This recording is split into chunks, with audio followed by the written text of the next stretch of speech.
Hallo liebe Zuschauer, die News und welche Themen haben wir heute? Mein Adler unten an der Straße am Eingang ist verschwunden, da werde ich drauf eingehen. Über die Walking Street, wie es jetzt hier ist mit Menam und Lamai. Dann ein paar Worte zu Fox, zu meinen 30.000 Abonnenten.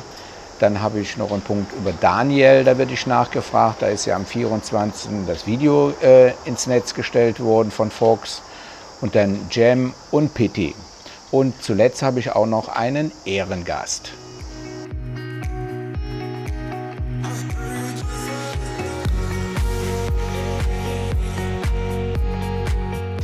Ja, zum Wetter muss ich sagen, wir hatten die letzte Nacht komplett verregnet, gestern den halben Tag. Und das am Ende von Februar ist also sehr überraschend. Ich halte ja noch immer daran fest, dass es sich in 3-4 Jahren ja ändert. Es soll ja angeblich an dem El Niño liegen. Das ist der Meeresstrom zwischen Südamerika und Asien, der ja vor einiger Zeit, also vor 2 Jahren, wir haben jetzt 2 Jahre dieses ganz verrückte Wetter, wohl die Richtung gedreht hat und damit soll das verbunden sein. Also hier ist es immer wieder sehr, sehr feucht, aber bei hohen Temperaturen, weil ich sehe jetzt gerade, wir haben 27,3 Grad mit 61% Luftfeuchtigkeit. Im Moment, ihr könnt das ja sehen, scheint auch wieder die Sonne, dann ist es ja okay.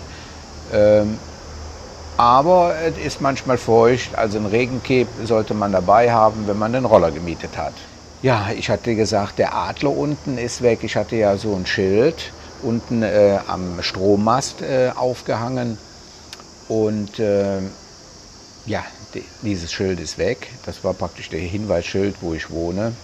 Ich habe es selber weggetan, muss ich sagen, weil jetzt so viele Touristen hier kommen auf die Insel und ich hatte jeden Tag mehrfach Besuch von Leuten, die mal Hallo sagen wollten und waren, fand ich auch ja, ein bisschen enttäuscht, weil ich keine Zeit habe, beziehungsweise weil keine Terminabsprache gemacht haben und daher ist jetzt der Adler weg. Also wenn ihr mich persönlich sehen wollt, dann könnt ihr mich gerne anschreiben und dann können wir einen Termin ausmachen und dann trinken wir hier auf meiner Terrasse Kaffee oder sonstiges. Ich habe immer so 1,5 Stunden einkalkuliert dafür und da muss ich ja auch mit der Wippert sprechen, das ist meine Nachbarin, die macht ja den Kaffee und alles fertig, weil ich mich ja dann darum nicht kümmern kann und auch mit der Abrechnung, das kann sie denn nur machen.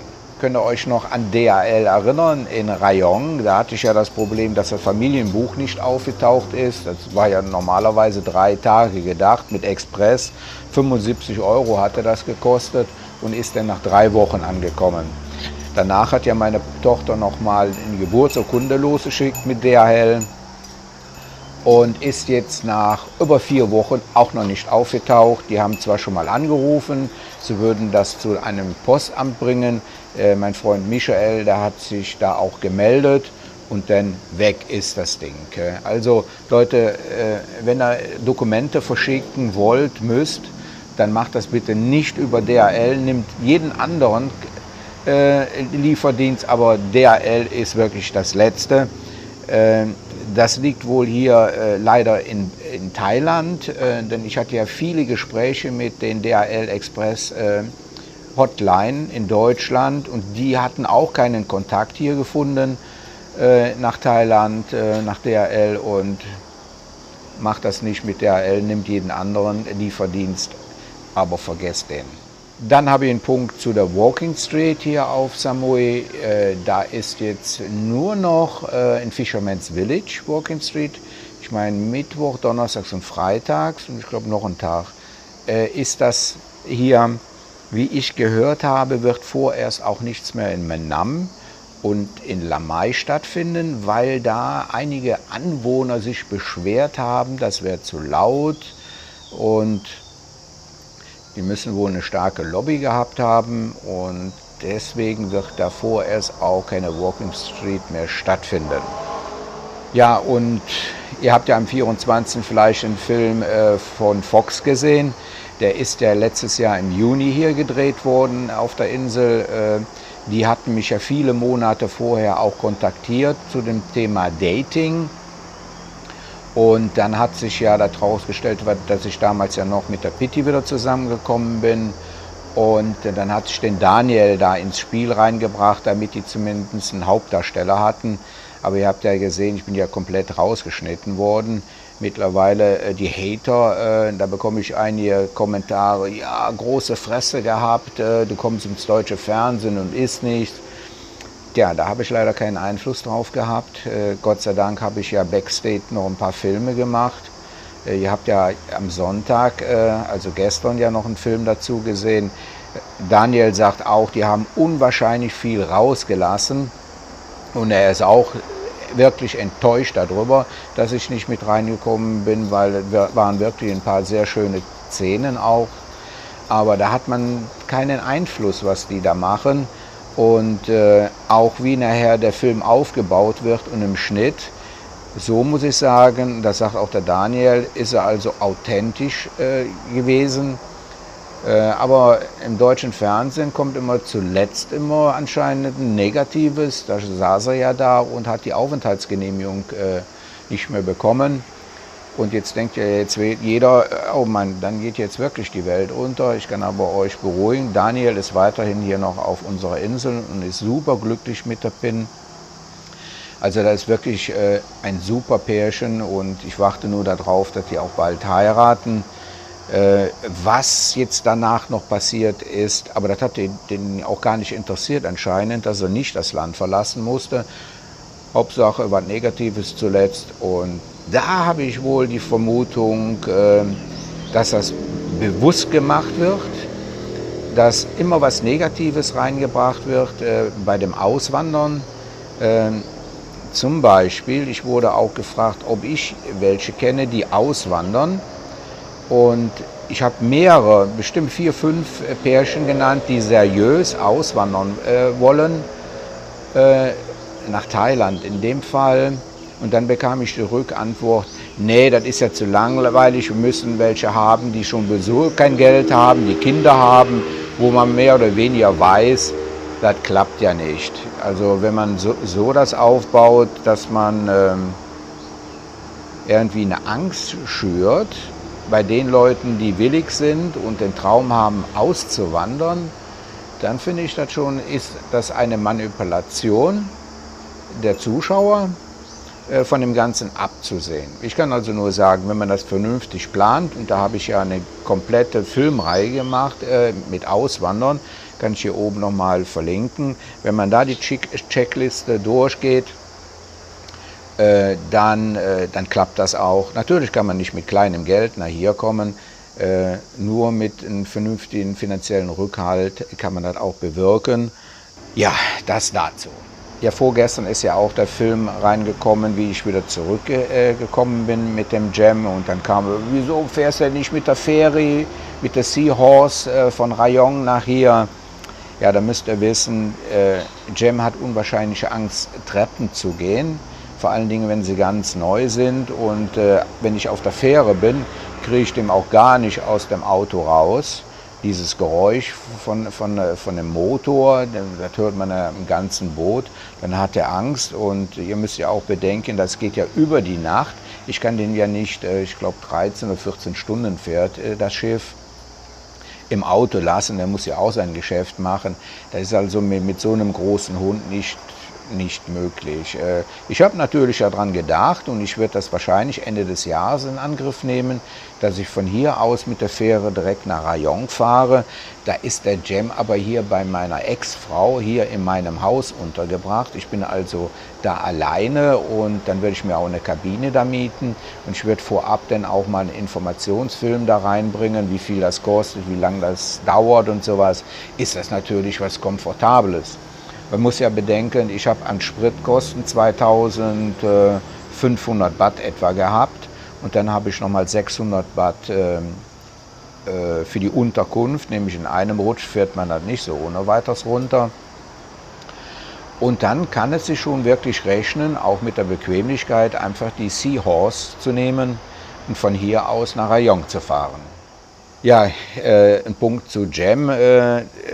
Manche da haben geschrieben, ja, der sieht ja so unglücklich aus. Naja, wenn man viele Stunden im Auto sitzt, dann geht die Lust auch langsam weg, aber hat sich wunderbar gehalten. Ihm ist auch nicht schlecht geworden. Er liegt jetzt hier gerade vor meinen Füßen, denen geht es wieder fantastisch. Auch die Krankheit, die er in Rayon gehabt hat, sprich also die Bronchitis, die er da hatte, das ist alles verheilt. Ist wieder der Alte. Ja, ich werde auch gefragt zu Pitti. Pitti geht es ganz gut. Die arbeitet in Ban Rak in einem Restaurant. Sie arbeitet da mit ihrer Schwester und mit ihrer Nichte zusammen. Sie ist da Kellnerin, verdient auch ein gutes Geld mit Trinkgeldern zusammen. Und wir haben aber keinen weiteren Kontakt mehr. Ich habe zwar in einem Film gesagt, der kommt ja noch mit bei der Oma, dass wir zusammen zur Oma fahren, aber ich möchte es nicht. Ich möchte es wirklich aus meinem Kopf, aus meinem Herzen raus haben und dann ist es eben halt aus den Augen, aus dem Sinn. Da gibt es ja dieses Sprichwort und ich brauchte ein bisschen Distanz und ich habe sie informiert darüber. Sie versteht es und das war es denn. Sie wird also nicht mehr in meinen Filmen erscheinen. Dann noch zu den ganzen Zuschriften und Kommentaren. Entschuldigung, wenn ich manchmal nicht darauf antworte, aber ich bekomme so viele Kommentare und ihr müsst auch bedenken, bei den Kommentaren geht es ja so, ich gebe die frei und dann verschwinden die irgendwo unter den Filmen und dann kann ich die manchmal nicht mehr finden, um darauf zu antworten. Ist also nicht bös gemeint, aber ich bekomme so viele. Da ist auch ein Haufen Arbeit damit verbunden, aber wenn es geht, werde ich jede Anfrage oder Kommentar auch beantworten. Ja, etwas Erfreuliches, endlich sind die 30.000 erreicht und hier muss ich mich dann auch bei der Pitti bedanken. Die hat ja in vielen, vielen hunderten Filmen mitgewirkt und auch dazu beigetragen, dass ich auf die 30.000 gekommen bin. Und ich muss mich auch bei meiner Ex-Frau bedanken, die ja die ganzen Templates macht, die kleinen Starterbilder in YouTube, die da auch zu beigetragen haben, dass ich jetzt über die 30.000 gekommen bin, genauso wie der Oliver, der im Hintergrund ja immer die Webseiten gepflegt hat. Ich bin also nicht alleine da sind auch andere. Vielleicht habe ich jetzt den einen oder anderen vergessen. Bei so einer Größe ist man nicht mehr alleine ein Single-YouTuber, sondern man hat dann auch Menschen, die da im Hintergrund arbeiten. Vielen Dank auch an die und natürlich an die Zuschauer.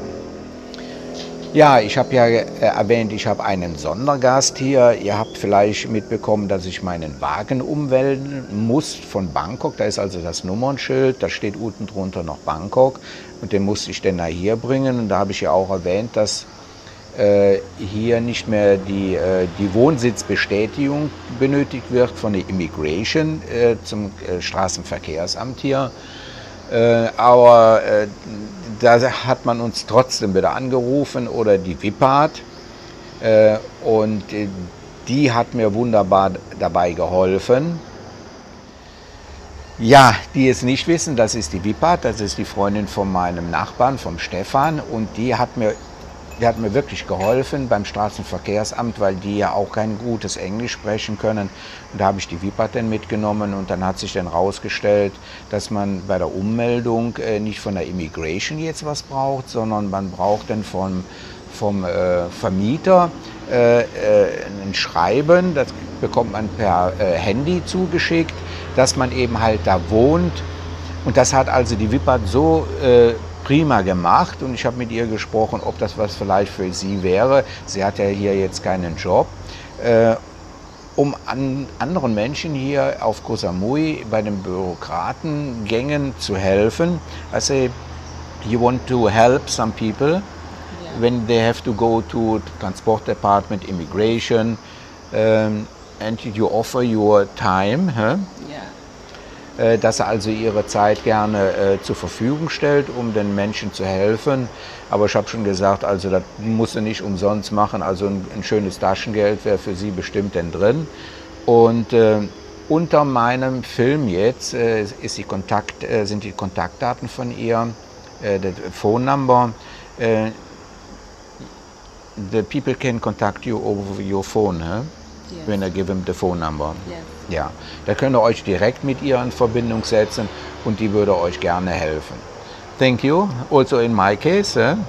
Ich hoffe jetzt, dass langsam mal mein Nummernschild hier erscheint, dass ich also in Suratani angemeldet bin. Und Dankeschön, dass ihr bis zuletzt zugeschaut habt. Bis zum nächsten Mal. Tschüss.